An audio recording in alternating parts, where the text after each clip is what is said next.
Welcome back. You're here at Goldberg. Today we're going to talk about Victor Pride and the male wall. Now, I'm sure this video will elicit some rage pill reactions from the empowered me fails of the manosphere. I would just encourage you to take a step back, have a cup of coffee, insert the suppository red pill, and just relax. I know that many of you are getting late night intimate stimulations from PUAs and other consumptions. Okay, that's fine. But men have this problem where we have a tendency to take our existing mindset, energy levels, outlook on the world. Let's say you're 22 and you're steeped in manosphere content, and you go, when I'm 42, it'll only be the same or better. Nothing's going to change. My needs, my desires, my aspirations will be roughly in line with the same general narrative. And this is not the case for, I would dare to say, most men. So what I'll do is we'll talk about Victor Pride's content and then migrate more towards this issue of a male wall, which guys need to be aware of if they have potentially any inclination towards not living the same mantra in perpetuity. So for those of you who don't know, Victor Pride is a pen name. He was a guy that owned the blog Bold and Determined, one of those extreme masculinity motivational pieces where you've got the capitalized words for emphasis, and they're telling you, no excuses, you got to be a man, stop being fat, so eating chips, yeah. He had a number of different interesting ideas, one of which was that you should just quit your job and start a business because you need the kick in the pants. I somewhat agree with that because you'd have the desperation. At the same time, that might not always be financially sensible. If you have a job that's somewhat tolerable, you could just gradually build up your business on the side until it can stand more on its own 2 feet instead of just going out straight into the deep unknown. But maybe that works. I'm not trashing it. At the same time, he would say in other pieces, don't get into any debt, pay everything with cash. If you're operating a motivational blog, your overhead's going to be minimal. But if you have a lawn care company, you need to buy equipment or a trailer. If you have a construction company, real estate, which by the way, Victor Pride said he was involved in real estate, you need capital. If you don't have a huge inheritance or you didn't work a particular job where you saved much, you're going to need to get loans. The point is to manage them responsibly. I'm not sure how you're going to have a great business that you scale up paying everything in cash and never getting into debt.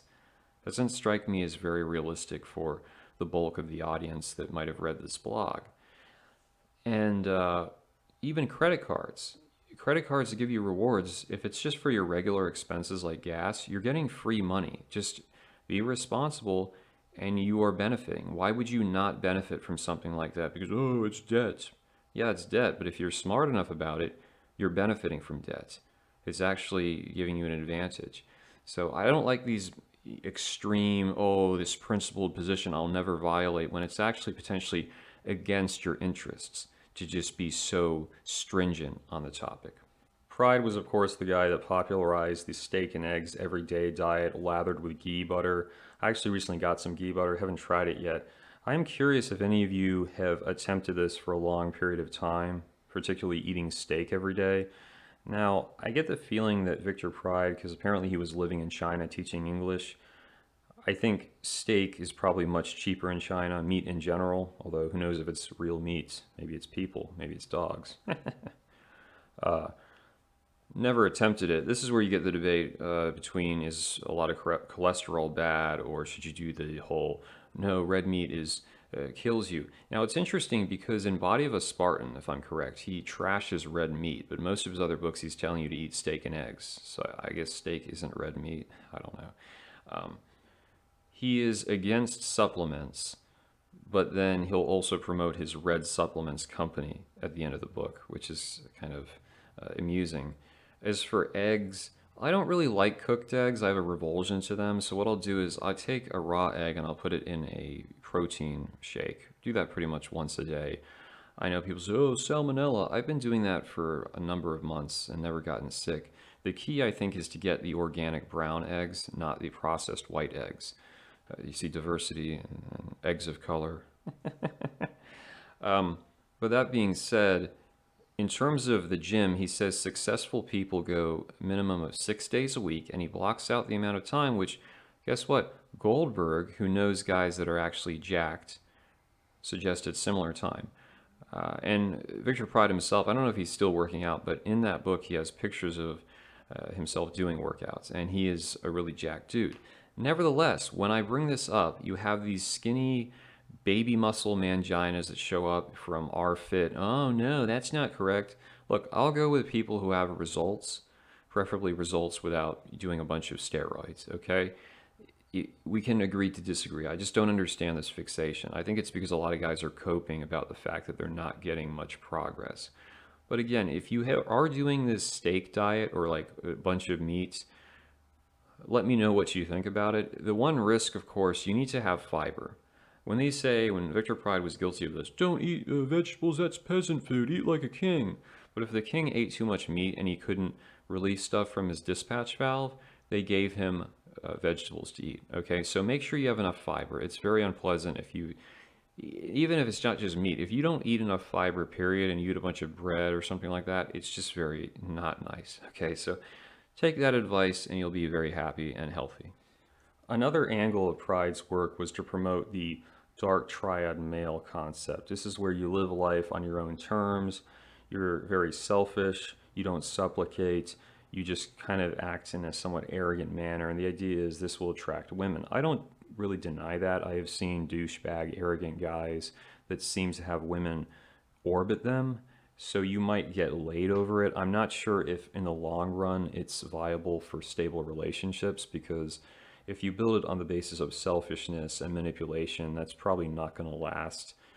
I also believe it damages the dudes who practice it over a long period of time, because it's liable to make you very cynical and erect these ridiculous standards for other people because you're still in that manipulative structure. So I believe that contributes in part to this male wall phenomenon, which is not simply biological, mind you. And we'll go into that in just a second. So to really address it here, we'll talk about a few figures. Mark Cernovich, or is Mike Cernovich, he was basically a protege of Victor Pride. He always cited him on his own blog, which is called Danger in Play. Cernovich he pulled a reverse MGTOW. So he married this rich Latina who was a lawyer for Facebook. He didn't have much of a career. They got divorced, and because of California divorce laws, he got, I think, $1 million or more because she worked for Facebook. So he then does the natural thing and becomes a manosphere expert. He has this blog talking about masculinity. Oh, women, you can basically, well, you can look it up. I had another video on it, the weird stuff he said about women and, sexual assault, whatever. But he did that, got involved in Gamergate, then he launched his own mindset book, which did pretty well, at least initially. And as he's riding high on that fame, he gets married to this okay-looking ethnic chick. Now, you might say, see, that's a beta simp move. Cernovich had a weak voice. He is not attractive, so he had to do that. One angle, potentially, but the flip side is that maybe Cernovich, who has always had a good finger on the pulse of what's going on. I say this as a guy, I don't like him at all, but he's good at bouncing from one thing to the next. I think he realized it was time to cash in his chips, because he was about 35. And if he waited too long, he was going to have the problems that these other dudes come across. So you better just have your family, get it over with so that you're secure and you don't have to worry about finding someone 5, 10, 15 years down the road. Then you have Rushdie. He spent about 20 years doing PUA game, traveling the world to look for women, arguably damaging himself through this dark triad personality stuff, manipulation tactics, and to some extent neglecting his family, because he describes in one of the first books he wrote some years ago, I think it was 2013 it came out, when he first left the United States, his sister was in tears at the airport. She didn't want him to go. The next time he left, she didn't even care. She wasn't at the airport. So it's almost like they were adapted to this thing of he wasn't around. And eventually what happened is I think he lost his sister to cancer, tragically. But you see with Roosh, when he was about 38, he begins pivoting towards nationalism and cultural politics. And then around about 40 or a little after 40, of course, he loses his sister. Then he becomes traditional fundamentalist Christian. I don't believe that this is strictly the basis of finding oneself. I believe it has to do with the whole process through which you live this lifestyle where maybe you get laid, maybe you make some money off your courses or your books, but you hit middle age and you realize you haven't really put much down in terms of roots. And unless you have very specific passions that you're pursuing, it could feel a little bit empty, which is why you start trying to play catch up essentially.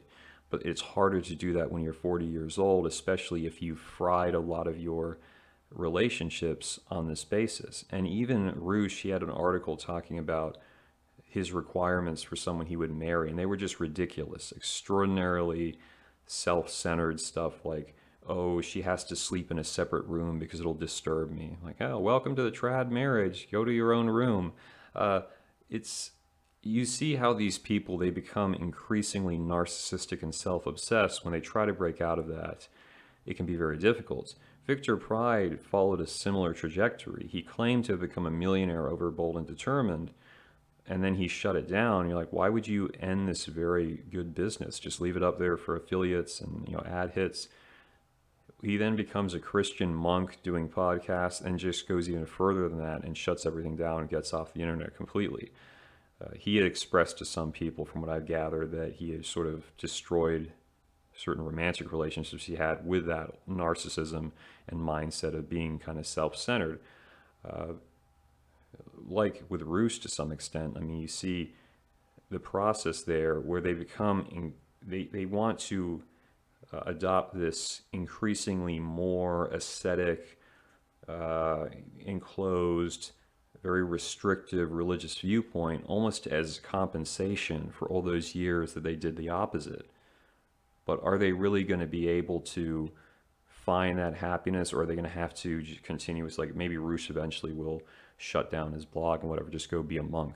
They have to go to this opposite extreme. And it's kind of sad and probably unnecessary, but that's what happens when you think this lifestyle will just endure forever because I'm a man and I'm red pilled, or whatever other label you want to give yourself. And here we arrive at the broader issue of the male wall. Now, regardless of whether you age well due to genetics or you take good care of yourself, you're not a bald cell, you're not overweight, you do stuff to make sure your skin doesn't deteriorate, you try to eat healthy, there's still the problem of the time dynamic. This, if you remember from 90 Day Fiancé, you had the Care Bear guy, 58, this girl from the Philippines who's 19. She's like, oh yeah, he gets a hot young chick. But they obviously had nothing in common. So when these men will tell you, a guy can be 40 and marry a 20-year-old, yeah, you can. Now, in the Western world, where are you going to find a woman 20 years younger who wants to marry you unless it's just gold digging? Even if you went to like a Mennonite community and you were like, okay, I'm a 40-year-old reformed PUA wanting a trad wife, I don't think your parents are going to be okay with you marrying this chick because it's like, okay, you're just trying to take advantage essentially of the situation. But laying that aside, you could go to the Philippines, as you'll see these dudes on Roosh Forum. I'm 45, looking at ChristianFilipina.com. Okay, so you link up with a girl who's 20 years younger on ChristianFilipina.com, and you start having interactions, which will probably be over Skype or whatever they use nowadays. You're probably, unless you relocate there for 6 months, you're not going to be able to vet her very well because it's a very long flight and you're going to have only so much interaction.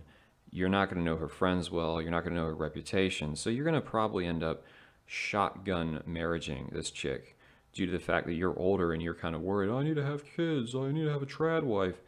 You're more than likely going to go in with the blinders on, which is what a lot of these dudes are doing. And I think that these so-called trad relationships that are being started where there's a huge age gap are going to go down in flames. Not that I want them to, but I suspect that will happen. These people, of course, from 90 Day Fiancé, they divorced after 6 years.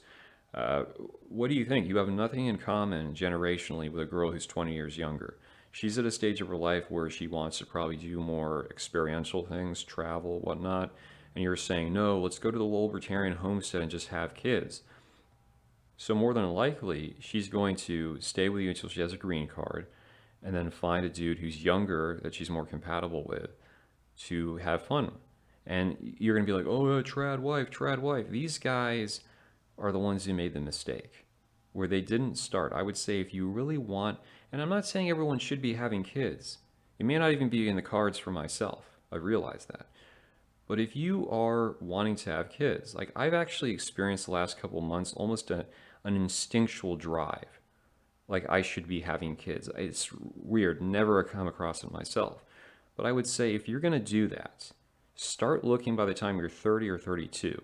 Do not wait until you're 40 because it takes time to cultivate a relationship. You might have some false starts and stops. And if you try to do everything on the basis of when I'm 40, more likely you're going to be taken advantage of and you're just going to get with someone where it's essentially a resource based relationship and nothing more. And that's the key takeaway. It isn't to argue that Roosh and Victor Pride wasted all their time. They probably had some cool experiences, met some folks, made some money.